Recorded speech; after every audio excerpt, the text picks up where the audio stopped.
మీ personal interviews మరియు వ్యాపార ప్రకటనల కొరకు ఈ నెంబర్ని సంప్రదించండి. నమస్తే, వెల్కమ్ టు మనం టీవీ. నేను మీ ప్రియాంకారావు. ఈరోజు మనతో పాటు ప్రముఖ పొలిటికల్ అనలిస్ట్ అంకం రావు గారు ఉన్నారు. వారితో మాట్లాడదాం. నమస్కారం సార్. నమస్తే అమ్మా. సార్, నిన్న అల్లు అర్జున్ అరెస్ట్ గురించి మనందరికీ తెలిసిందే. అయితే ఇక్కడ కొన్ని సందేహాలు ఉన్నాయి సార్. ఏంటి అంటే, ఎవరైతే అడ్వకేట్ నరేంద్ర రెడ్డి ఉన్నారో ఆయన వైఎస్ఆర్సీపీ రాజ్యసభ సభ్యుడు.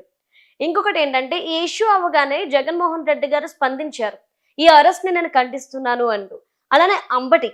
సో వీళ్ళందరూ కూడా అల్లు అర్జున్ కి సపోర్ట్ చేయడం చూస్తుంటుంటే రాజకీయ రంగు పులుముతున్నారా ఈ ఇష్యూకి అన్న అనుమానాలు వస్తున్నాయి. ఏమంటారు మీరు? నిస్సందేహంగా రాజకీయం ముడిపడి ఉందని చెప్పని 100% మాట్లాడుకోవాలి. ఎందుకంటే ప్రారంభం నుంచి కూడా ఇక్కడ ఒక అంశాన్ని గమనించుకోవాలి. అల్లు అర్జున్ అనే వ్యక్తి అంటే అతను దినదిన ప్రవర్ధమానమై ఈ రోజు తెలుగు చిత్ర పరిశ్రమలో తనకంటూ ఒక ప్రత్యేక స్థానాన్ని ఏర్పాటు చేసుకున్నాడు. ఇక్కడ గమనించుకోవాల్సిన అంశం ఏంటంటే, చిరంజీవి గారి యొక్క అండదండలతో కాకుండా, అంటే చిరంజీవి గారి తరపున వచ్చిన అల్లు చిరంజీవి గారి కాంపౌండ్ నుంచి బయటపడి అల్లు కాంపౌండ్ ని సృష్టించుకున్న వ్యక్తి అల్లు అర్జున్. అందుట్లో ఎలాంటి సందేహం కూడా ఏం లేదు. కాబట్టి ఇక్కడ అంశాలు ఏ విధంగా ముడిపడి ఉన్నాయని చెప్పని కనుక మీరు మాట్లాడుకుంటే, మీరు అన్నట్టు మొట్టమొదటి నుంచి కూడా దీనికి సంబంధించి ఉదయం 11 గంటలకు అతను అదుపులో తీసుకుంటా ఉంటే, మరి సాయంత్రం 7 గంటలకల్లా ఎలుసుబాటు వచ్చేసింది. అంటే ఎలా సాధ్యమైంది ఇది? కింద న్యాయస్థానం అతనికి 14 రోజులు రిమాండ్ విధించింది. మరి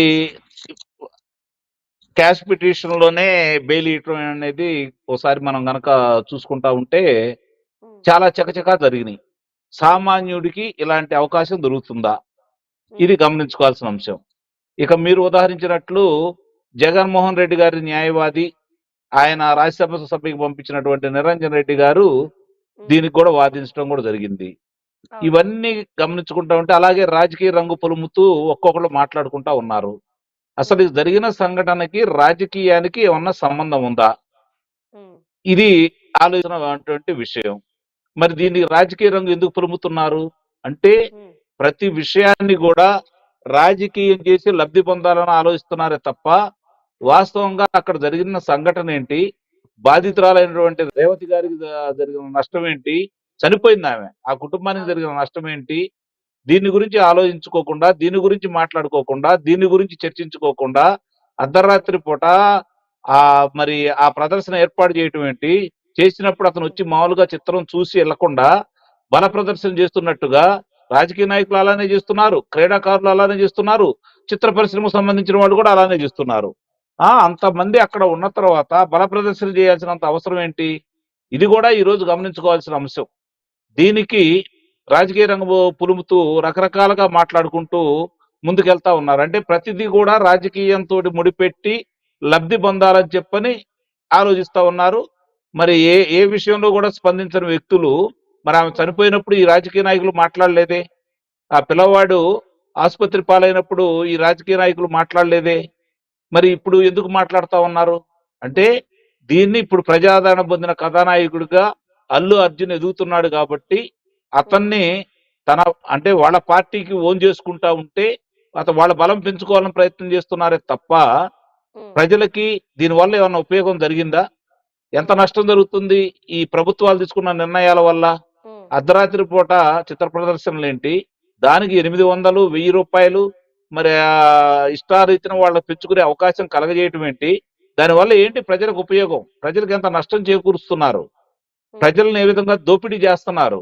దానికి ప్రభుత్వాలు ఎందుకు సహకరించాలి? ఈ బల ప్రదర్శనలు ఏంటి? ఈ రాజకీయ నాయకులైనా సరే కారాగారవాసం ఆంగంలోనే బయటకు తీసుకురావడానికి, వాళ్ళు బయటికి రాంగంలోనే ఏదో వాళ్ళు స్వతంత్ర పోరాటం చేసినట్టు, వాళ్ళు ఏదో విజయం సాధించినట్టు, స్వాతంత్రమే వాళ్ళ ద్వారానే వచ్చినట్టు వాళ్ళకి అట్లానే ఊరేగింపులు చేస్తా ఉన్నారు. మరి చిత్ర ప్రదర్శనకు సంబంధించి వచ్చినప్పుడు వీళ్ళు ఊరేగింపుగా వెళ్తానే ఉన్నారు. ఇవన్నీ చూసుకుంటా ఉంటే ఒక రకంగా అసలు ఎటు వెళ్తున్నాం? 2047 2024లో ఉన్నామా మనం, లేదా అని చెప్పనే ఆశ్చర్యం కూడా వ్యక్తం చేయాల్సిన పరిస్థితి కనపడతా ఉంది. సార్, అంటే మనం చూసుకుంటే గనక మీరు అన్నట్టు ఎవరు కూడా బాధిత కుటుంబానికి సంబంధించి స్పందించట్లేదు. అల్లు అర్జున్ అరెస్ట్ అయ్యాడు అనగానే సూసైడ్ చేసుకోవడానికి ఫ్యాన్స్ రెడీ అయిపోయారు. ఇటు చూస్తే అంటే మరొక డౌట్ ఏంటి అంటే ఇలా ఓన్ చేసుకొని మళ్ళీ అల్లు మెగా ఫ్యామిలీలో చిచ్చు పెట్టే ప్రయత్నం వైఎస్ఆర్సీపీ చేస్తుందా అంటే ఏమంటారు? అది రాజకీయ పార్టీ వాళ్ళ అవకాశాలను ఎందుకు వదులుకుంటాయి ప్రియాంక? ఎట్టి పరిస్థితుల్లో కూడా వాళ్ళకి ఏదైనా అందిపుచ్చిన అవకాశం ఉంటే దాన్ని సద్వినియోగం చేయడానికి ప్రయత్నం చేస్తారు. కుటుంబాల ఇప్పుడు వాళ్ళు చూసుకుంటా ఉంటే వాళ్ళకి ప్రాంతాల మధ్య చిచ్చు పెట్టాలని ప్రయత్నం చేశారు. మరి కులాల మధ్య చిచ్చు పెట్టాలని ప్రయత్నం చేశారు. అన్నదమ్ముల మధ్య చిచ్చు పెట్టాలని ప్రయత్నం చేశారు. విజయవంతం కాలేకపోయారు. పెట్టామని భావించారు కానీ ప్రజలు దాన్ని గమనించి తిప్పికొట్టారు. మళ్ళీ ఇప్పుడు ఏదో చేయాలి, లబ్ధి పొందాలనుకుంటే ఇప్పుడు ఒకటి ఆ పార్టీ తోటి ఎవరు అంటగాగినా వాళ్ళు ఇబ్బంది పడతారు రాజకీయంగా. అది గమనించుకోవాల్సిన అంశం. ఎవరైనా సరే ఎవరు అతీతులు కాదు ఇవాళ.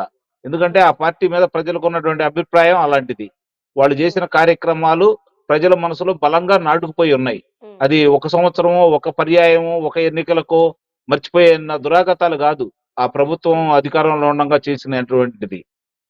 వ్యక్తిగతంగా నష్టపోయారు, కుటుంబ పరంగా నష్టపోయారు, పిల్లల పరంగా నష్టపోయారు, అలాగే రాష్ట్ర పరంగా నష్టపోయారు, ఆర్థికంగా నష్టపోయారు, అవమానాలు పాలయ్యారు.